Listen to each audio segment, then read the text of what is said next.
Part of Istanbul, within the marble courtyards of Topkapi Palace, the whispers of the past still linger.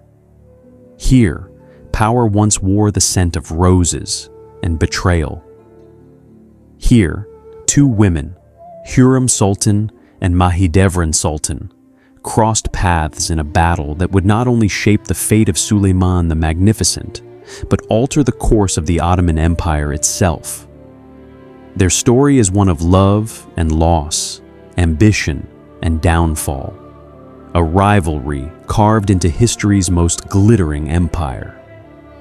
Even centuries later, the echoes of their struggle still rise from the stones of the palace, like the sound of distant silk rustling behind golden screens. Before Hurrem's laughter filled the imperial gardens, another woman held the Sultan's heart. Mahidevran Hatun, meaning Moon of Fortune, was the first beloved of Prince Suleiman during his years in Manisa, long before he became the Padishah of the world's most powerful empire. She was graceful, disciplined, and loyal. In an age where a woman's place depended on her son, Mahidevran's future seemed assured when she gave birth to Shehzada Mustafa, Suleiman's firstborn and the empire's brightest hope. Together, they lived among the olive groves and marble fountains of Manisa, far from the cold formality of the capital. Those were warm years, years of love, music, and promise. When Selim I Yavuz died in 1520, the young prince became Suleiman the Magnificent, ruler of an empire stretching from Budapest to Baghdad. Mahidevran, as the mother of the heir apparent, followed him to Istanbul, confident, dignified, and certain of her place beside the throne. But in the halls of Topkapi, destiny had already chosen a new rival. Among the hundreds of women brought to the imperial harem, one stood apart. A young slave girl from Ruthenia, today's Ukraine, captured during a Tatar raid and sold into the Sultan's household. Her name was Alexandra Lisovska, but Suleiman gave her a new one, Hurrem, meaning the joyful one. From the first moment, her laughter broke the stillness of the palace, bright, unguarded, unlike anything the Sultan had heard before. Where others bowed, she met his gaze. Where silence ruled, she spoke with wit and warmth. Against every rule, against centuries of imperial tradition, the Sultan's heart shifted. What began as curiosity became affection. Affection became obsession. And obsession became a revolution within the palace walls. Within the harem, order was law. Every woman had her rank, her duties, her silence. But Hurrem refused to remain a shadow. Her intelligence was sharp, her spirit unbroken, and her laughter her weapon. While others sought favor through obedience, she won the Sultan through presence. Soon, Suleiman dismissed all others.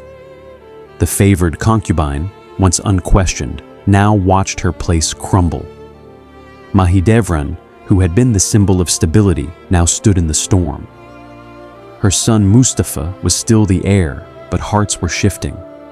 The palace corridors filled with tension. Every glance, every whisper carried meaning. Letters were sent, allies were made. The rivalry between the two women, one the keeper of tradition, the other the face of change, became the talk of the empire. Historical sources differ in detail, but all agree on one thing. The bond between the Sultan and Mahidevran broke forever. One day, a confrontation erupted.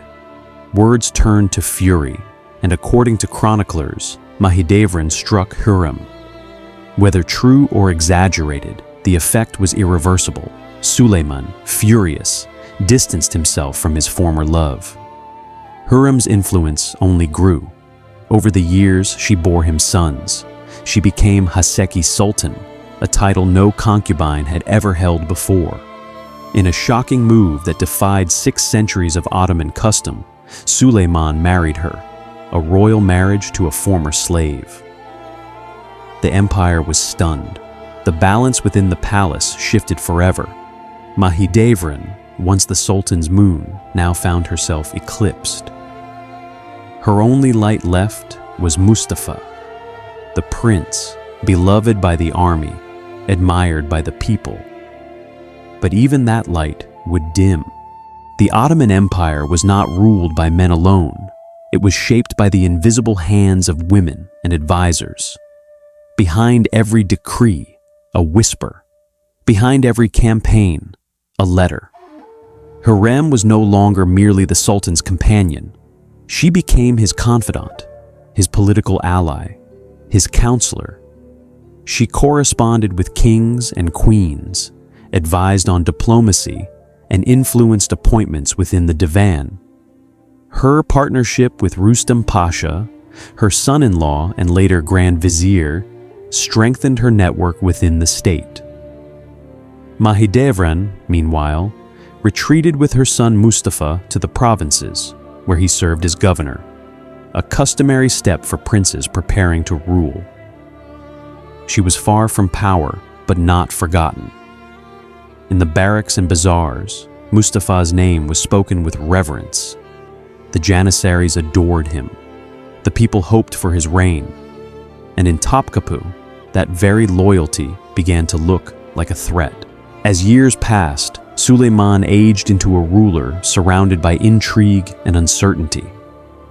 The empire had grown vast, but the line between loyalty and betrayal grew thin. Rumors began to circulate that Mustafa was plotting to overthrow his father. Letters, perhaps forged, perhaps real, reached the Sultan's tent. Some pointed to Hurrem and Rustam as the architects of suspicion, though history offers no proof. But one thing is certain: Suleiman began to fear what he once loved most, his own son. In 1553, during the Persian campaign, Prince Mustafa was summoned to his father's tent. He entered, confident, perhaps believing he was to lead the army. Moments later, he was dead.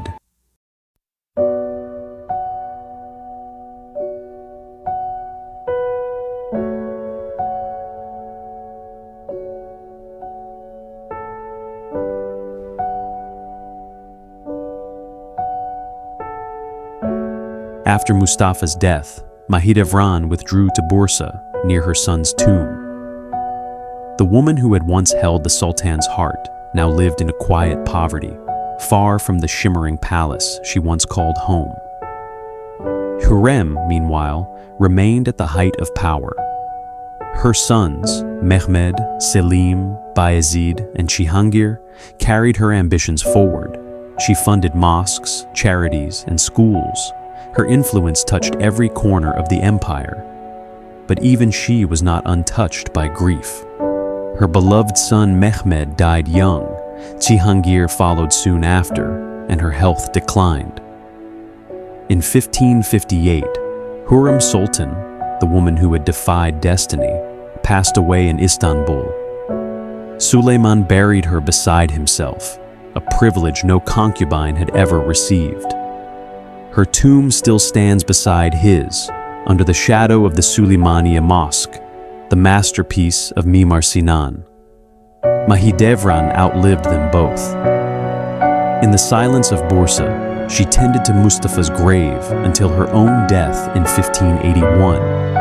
Her tomb lies beside his, two names once spoken in the same breath, now bound together in eternity by tragedy.